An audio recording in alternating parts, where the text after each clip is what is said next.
நாங்க இந்த ட்ரிப் முடிச்சுட்டு வீட்டுக்கு வரும்போது பார்த்தீங்கன்னா, நெறைய பேர் ட்ரிப் போறதுக்கு முன்னாடியே சொல்லியிருந்தாங்க. ரூட்ல வந்து பைசன் பார்ப்பீங்க, பேர் பார்ப்பீங்க. வண்டிய நிறுத்தாதீங்க. அப்படியே நீங்க வந்து கிராஸ் பண்ணி வந்துருங்கன்னு சொல்லிட்டு, நம்ம ஏதாவது 1, 2 இருக்குமான்னு பார்த்தா, இது ஒட்டுமொத்த ஃபேமிலியே இருக்கு ஃபுல்லாவே. இதுக்கு முன்னாடி பார்த்தீங்கன்னா, பேங்க்ல வந்து மான்லாம் நெறைய இருந்தது. என்னோட ஹஸ்பண்ட் ஃபோட்டோ எடு, வீடியோ எடு அப்படின்னாங்க.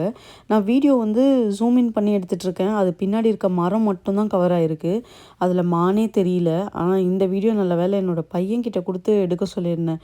அவன் தான் விண்டோ சைடு உட்காந்துட்டு இருந்தான் அப்படின்றதுனால, அவன் ஈஸியா வந்து ஃபுல்லாவே நல்லாவே கேப்சர் பண்ணியிருக்கான். இங்க பார்த்தீங்கன்னா, எத கேப்சர் பண்றது, எத விடுறது அப்படின்னு தெரியாத அளவுக்கு தான் சீனரீஸ் இருந்தது. நேச்சர் அப்படின்றது பெரும்பாலும் எல்லாருக்குமே ரொம்ப பிடிக்கும். ஒரு ஒரு டைப் ஆஃப் விதங்கள். சில பேருக்கு மரங்கள ரசிக்கிறது, சில பேருக்கு அமைதியாவே நம்ம வந்துட்டு பீச்ல உட்காந்துட்டு இருக்கிறது. இந்த மாதிரி இடங்கள்லாம் நெறைய பிடிக்கும். ஆனா, இங்க பார்த்தீங்க அப்படின்னா, இந்த மரங்கள்லாம் இவ்ளோ கிரீனா பார்த்துட்டு, இன்னும் கொஞ்சம் போக போக பார்த்தீங்கன்னா, இது எல்லாமே இந்த கருகி போயிருக்கிறத பார்க்க ரொம்ப கஷ்டமா இருக்கு. வைல்ட் ஃபயர்ல தான். நான் இன்னொரு வீடியோல அத நான் ஷேர் பண்றேன்.